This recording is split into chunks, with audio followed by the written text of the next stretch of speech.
नमस्ते, आदाब, सत श्री अकाल मेरे प्यारे प्यारे सोलमेट। आज का जो टॉपिक है इंटरनल अवेयरनेस।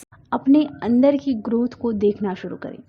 अब वो ऐसे ही तो दिखेगा नहीं, है ना। बहुत सारे ऐसे न्यू सब्सक्राइबर हैं जिनको नहीं पता कि क्या है, कैसे है, मतलब अंदर की दुनिया एकदम से नहीं पता चलती, है ना। जैसे कि हम पहली बार जर्नी में आते हैं तो एकदम से हमें कुछ भी पता नहीं चलता। ठीक है, बारिश का माहौल हो रहा है। चलिए, तो मैं आपको कुछ बेसिक चीज़ें बताना चाहती हूँ। ठीक है, पहली बेसिक चीज़ है, जब आप खुश रहते हैं, जी हाँ, जब आप खुश रहते हैं तो आपके आसपास का वातावरण भी बहुत ही ज़्यादा हैप्पी वाला होता है। ठीक है, जो कि बहुत इम्पॉर्टेंट है। अब मैं आपको कुछ बहुत ही इम्पॉर्टेंट बात बताना चाहती हूँ, जैसे कि आपके थॉट्स, है ना, आपकी इमोशन। आपने क्या किया है कि बाहर आपको कोई हर्ट करे या तकलीफ़ दे, है ना, या कोई भी आपकी पीठ पीछे बुराई करे या कुछ भी आपको तकलीफ़ दे सामने से भी। ठीक है, अब क्या हो गया है कि आपने अपने सारे इमोशन को किसके हाथ में दे दिया है। सिर्फ बाहर के निर्देशों में वो काम कर रहा है। कंट्रोल मतलब लोग बाहर से कंट्रोल कर रहे हैं और आप परेशान हो रहे हो, रो रहे हो, है ना। तो अपने इमोशन को आपने क्या किया है, आपने उन लोगों को दे दिया है, दूसरे के हाथ में कंट्रोल दिया है। लेकिन इम्पोर्टेंट क्या रखता है कि आपके जो इमोशन हैं, आपके जो विचार हैं, वो आपके हाथ में हो, आपके कंट्रोल में हो। अब वो होगा आपके अंदर की दुनिया। ठीक है, आपके हाथ में होना चाहिए ये सब। आपने क्या किया है कि बाहर दे दिया है, किसी और के हाथ में दे दिया है। इसलिए तो आपको इतनी पेन से गुजरना पड़ता है, इतना पेन होता है, तकलीफ़ होती है। कारण यही है कि आपने अपने कंट्रोल को किसी और को दे दिया है, जबकि आपको इसे खुद ही कंट्रोल करना है। ठीक है, अब यहाँ मैं आती हूँ कि एग्ज़ाम्पल कि आप जैसे कुछ चाहते हो, आप चाहते हो कि ऐसा हो जाए, ऐसे में ऐसा हो जाए तो मैं हैप्पी रहूँगी। मतलब आप जो चाह रहे हो, आप चाह रहे हो कि बाहर भी वैसा हो जाए, बट रियलिटी क्या है, बाहर ऐसा नहीं हो सकता। बट ये इम्पोर्टेंट रखता है कि जो बाहर नहीं है लेकिन वो आपके अंदर तो हो सकता है। आपके इमोशन अच्छे हो सकते हैं, पीस वाले हो सकते हैं, है ना। आपके विचार अच्छे हो सकते हैं, आपकी भावनाएं अच्छी हो सकती हैं। आप जैसा माहौल बाहर चाहते हो वैसा माहौल अपने अंदर क्रिएट करना सीखो। अंदर की दुनिया में उस माहौल को क्रिएट करना सीखो। ठीक है, अब मैं आपको ये भी बताना चाहती हूँ कि आप लोग सोचते हो कि बाहर से मुझे एनर्जी मिल जाती है ना, मुझे रोना आ रहा है तो कोई मेरे साथ रहे, या फिर मुझे किसी के कोई मेरे साथ रहे तो मुझे ताकत मिलती है, हर एक चीज़ मैं फेस कर लेती हूँ, ये वो।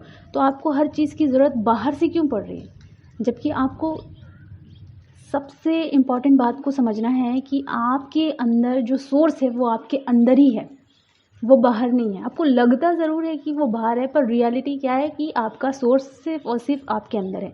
बाहर से सिर्फ आप सीख सकते हो, लेकिन आपका जो मेन अनुभव है, जो एक्सपीरियंस है, उसका सोर्स आपके अंदर ही है।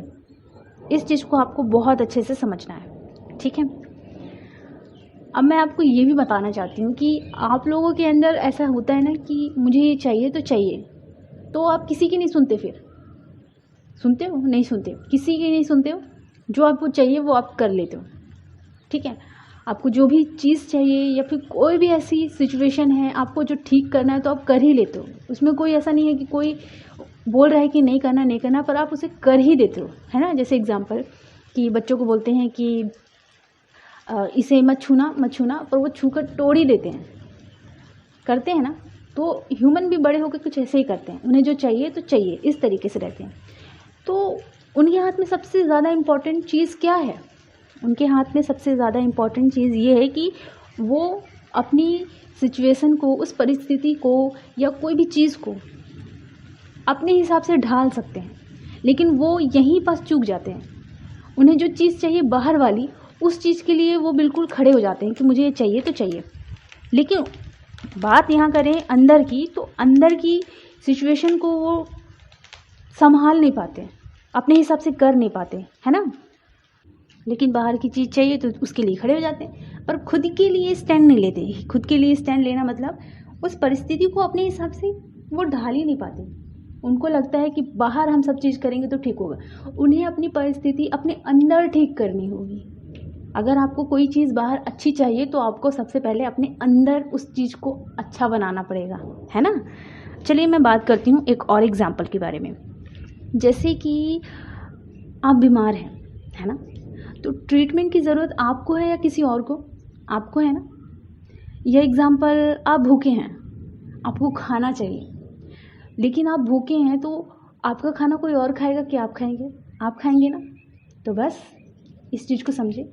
आपके अंदर फियर आ रहा है, आपके अंदर गुस्सा आ रहा है, आपके अंदर दुख है, तो आप इसे शांत करने के बहाने ढूंढते हो कि क्यों आ रहा है, किस लिए आ रहा है, शांत करने के बहाने ढूंढते हो। लेकिन आप ये नहीं ढूंढते कि मेरे अंदर ये आ रहा है तो क्यों आ रहा है, किस कारण से आ रहा है। इसे आप अंदर ढूंढने की कोशिश नहीं करते हो कि अगर मेरे अंदर गुस्सा है तो किस चीज़ से ये गुस्सा क्रिएट हुआ है। वहाँ डीप में जाएं, ढूंढने की कोशिश करें कि गुस्सा आखिर कैसे क्रिएट हुआ है मेरे अंदर। ठीक है, वहाँ डीप जाएं, आखिर वो गुस्सा क्यों आया है। डीप जाकर ढूंढने की कोशिश करें। जब आप खाना खा सकते हैं, आपको भूख लगती है या आप बीमार रहते हो तो अपना ट्रीटमेंट करा सकते हो, तो गुस्सा आता है तो आप ये क्यों दोष देते हो दूसरों को कि उसकी वजह से मुझे गुस्सा आया, जबकि गुस्सा तो आपके अंदर है। जैसे मैंने बताया, आपके सारे इमोशन सिर्फ आपके अंदर हैं। आपको लगता ज़रूर है कि सब बाहर है, बट ये सब आपके अंदर ही है। तो वहाँ जो गुस्सा है, वहाँ किस चीज़ की कमी है तो वो गुस्सा आया है। वो है अनकंडीशनल लव की, है ना, जिसे आप खुद ही दे सकते हो। ये निस्वार्थ होता है। और सब जगह जाके आप देखेंगे कि सारी चीज़ें नीडीनेस से ऑपरेट कर रही हैं। ठीक है, आप जब तक दूसरों के पीछे भागोगे हर एक चीज़ के लिए, चाहे पैसों के लिए, चाहे अपने इमोशन के लिए, चाहे आपको किसी की दोस्ती चाहिए, किसी का साथ चाहिए, किसी भी चीज़ के लिए आप दूसरों के पीछे भागोगे, मतलब तब आप खुद से दूर भागोगे। इतना याद रखिएगा। आप दूसरों का समय चाहते हो, मतलब खुद का समय आप बर्बाद कर रहे हो और दूसरे का समय चाहिए आपको, है ना। सामने वाला गुस्सा क्यों कर रहा है? कहीं ना कहीं आप उसके समय की वैल्यू नहीं कर रहे हो, है ना। आपको उसका समय चाहिए, बट आप खुद के समय को बर्बाद कर रहे हो किसी और को देने के लिए। समझने की कोशिश करो, आप खुद को वैल्यू नहीं कर रहे हो। अगर आप खुद को वैल्यू करते तो आप नीडीनेस से ऑपरेट ही नहीं करते, पीछे ही नहीं भागते किसी के, अकेले में भी खुश रहते। अकेले में खुश रहना बहुत ज़्यादा इम्पोर्टेंट है, क्योंकि यहीं से अनकंडीशनल लव की शुरुआत होती है। नीडीनेस तो पूरी दुनिया दिखाती है, करती है, इसी से ऑपरेट कर रही है। मैं जो दे रहा हूँ मेरे को वो भी चाहिए। और यहाँ क्या होता है कि ले लो, मुझे चाहिए नहीं है। बस ये है कि मैं अपनी हैप्पीनेस को साझा कर रही हूँ, है ना। मेरे अंदर इतनी हैप्पीनेस है कि अगर किसी से बात करी तो वो अपनी हैप्पीनेस को मैं साझा कर रही हूँ, बांट रही हूँ, है ना। ये होना चाहिए। लेकिन यहाँ क्या होता है कि मैंने टाइम दिया तो वहाँ से भी टाइम आना चाहिए, ऐसा रहता है। बट यही तो गलती करते हैं हम लोग, अपने अंदर की दुनिया से हम भागते हैं। हमें लगता है कि हैप्पीनेस बाहर है, हमें लगता है पीस हमें जो मिलेगा वो भी बाहर है। हमें लगता है कि हम बहुत उदास हैं तो हमें सपोर्ट चाहिए, सहानुभूति चाहिए। सब लोग सहानुभूति के पीछे तो फंसे रहते हैं। और ये ही क्यों चाहिए और दूसरों से ही क्यों चाहिए? अपने अच्छे दोस्त बनने की कोशिश करो। अगर आप अपने अच्छे दोस्त बनोगे तो डिवाइन को भी अपने साथ रखो, वो भी आपके अच्छे दोस्त हैं, है ना। अपने दोस्त बनने की कोशिश करो। ये देखिए एग्जाम्पल, आप अपनी फैमिली में रहते हो, है ना, और कोई दूसरा कोई आया और मान लीजिए आपके भाई या बहन को कुछ बोलने लगा, है ना, या मारने भी लगा, तो उस समय क्या आप चुप रहोगे? नहीं रहोगे ना, उस समय आप भी एक्शन लोगे। तो यही है कि जब आपके साथ ऐसा कुछ होता है तो आपको भी तो अपने लिए स्टैंड लेना होगा कि नहीं, मुझे अगर हर्ट हुआ है तो मुझे एक्शन लेना है कि ऐसी चीज़ मेरे साथ दोबारा ना हो। मतलब मैं ऐसी चीज़ ना करूं कि ये सारी चीज़ें मेरे साथ हो, ये सोचना होगा सबसे पहले। ठीक है, तो अपने लिए पहले खड़े होना सीखो। अपनी सेल्फ रिस्पेक्ट को आप मत गवाओ। सबसे बड़ी बात है कि यहाँ आप दूसरों के लिए नहीं आए हो। सबसे बड़ी बात है यहाँ आप अपने लिए आए हो, अपनी डिस्कवरी करने आए हो। ठीक है, आपको अपनी जर्नी में सबसे पहले ये समझना है कि आपके अंदर ऐसी कौन कौन सी इश्यूज़ हैं जिसे हील करना है, अपने ब्लॉकेजेस को हील करना है। ठीक है, दूसरों के पीछे जब तक भागोगे आप तब तक आपको पेन ही मिलेगा, क्योंकि आप अपने अंदर का पेन देख नहीं रहे हो, आपके अंदर का ही वो पेन है। अगर आप खुश हो और कोई गुस्सा भी कर देगा तो आप उसे हंसी में लोगे ना। लेकिन अगर आप दुखी हो और कोई गुस्सा कर रहा है तो आप और ज़्यादा दुखी हो जाओगे। इस चीज़ को समझो कि आपके इमोशन आपके हाथ में होते हैं, लेकिन आपने अपने इमोशन को कहाँ दे दिया है, दूसरों के हाथ में दे दिया है। आप बताइए, एग्ज़ाम्पल, अगर आपको पैसे कमाने हैं तो कोई और जाएगा पैसे कमाने, तभी आपको पैसे मिलेंगे क्या? नहीं ना। तो इस चीज़ को समझिए कि अगर आपको पैसे कमाना है तो आपको ही ऑफिस जाना पड़ेगा, आप ही को काम करना पड़ेगा, किसी और को नहीं। तो इस चीज़ को समझिए कि आपके सारे इमोशन आपके हाथ में है, किसी और के हाथ में नहीं है। इसे गलती से भी मत समझना। सामने वाला अगर कभी भी गुस्सा कर रहा है या कुछ भी बोल रहा है तो कहीं ना कहीं गलती हमारी ही होती है, क्योंकि हम किसी को इतनी ज़्यादा वैल्यू दे देते हैं कि खुद की वैल्यू करना हम भूल जाते हैं। तो यहाँ सबसे बड़ी बात ये है कि अगर आप खुद की वैल्यू करना शुरू करोगे तो हर कोई आपकी रिस्पेक्ट करना शुरू करेगा। लेकिन जिस दिन आप अपनी रिस्पेक्ट भूलने लगोगे उस दिन हर कोई आएगा, आपको नीचे दिखाएगा और चला जाएगा। तो यहाँ यही समझना है आपको कि सबसे पहले अपने दोस्त बनो, अपनी वैल्यू करो, है ना, अपनी रिस्पेक्ट बना के रखो, अपने ऊपर ध्यान देना शुरू करो। मेरे अंदर कहाँ कहाँ इशू है उसे देखना शुरू करो। अगर मैं रो रही हूँ तो मेरे अंदर कौन से इमोशन क्रिएट हुए हैं, किस वजह से मैं रो रही हूँ, अंदर ढूंढने की कोशिश करें। अगर आप रो रहे हैं तो खुलकर रोइए, लेकिन वहाँ डीप जाने की कोशिश करें कि किस वजह से ये हो रहा है, और जिस वजह से हो रहा है उस वजह को ढूंढें और उसे हील करें, है ना।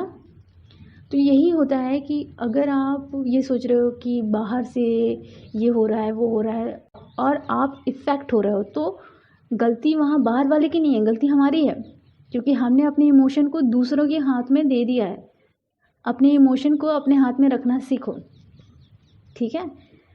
जिस दिन आप चाहोगे कि मुझे खुश रहना है उस दिन आप खुश रहोगे, सामने वाला चाहे गुस्सा करे चाहे कुछ भी बोले, खुश रहोगे आप। लेकिन अगर आप सोच रहे हो कि आज मुझे दुखी ही रहना है ना, तो सामने वाला मुस्कुराएगा भी तब भी आप दुखी ही रहोगे। आपने अपने इमोशन को कंट्रोल करना सीख लिया है, तो आपको पता है कि मुझे अपने अंदर कौन सा इमोशन रखना है, हैप्पीनेस वाला रखना है, तो आप ज़िंदगी भर हैप्पी ही रहोगे, ठीक है। बाहर के लोग सिर्फ आपको एक प्रकार से मिरर ही दिखाते हैं कि आप अपने अंदर कैसे कैसे भाग रहे हो, अंदर कैसे कैसे बर्ताव कर रहे हो, कैसे कैसे भाग रहे हो, है ना। आपको दूसरों का समय चाहिए, क्यों चाहिए, आपके पास इतना समय है। वैसे भी ज़िंदगी बड़ी नहीं होती, छोटी होती है ना। तो आपके पास जितना समय है अपने आप को देना शुरू करो, अपनी सेल्फ ग्रोथ के ऊपर काम करो, क्योंकि सभी लोग अपनी सेल्फ ग्रोथ के ऊपर काम करने के लिए ही आए हैं, ठीक है। किसी के पीछे भागने से कुछ नहीं होने वाला। अगर आप अपने पीछे भागोगे, अपने डिवाइन के पीछे भागोगे, डिवाइन के पीछे भागना मतलब आपके अंदर ही डिवाइन होते हैं, ठीक है। तो आप डिवाइन के पीछे भागोगे तो अपनी सेल्फ ग्रोथ के ऊपर फोकस करोगे, फिर क्या होगा, बाहर का वातावरण आप जैसा चाहोगे वैसा अपने आप ही क्रिएट होने लगेगा, ठीक है। तो आज का टॉपिक यही था। अपना ख्याल रखें और खुश रहें, और चैनल को प्लीज़ सब्सक्राइब करें।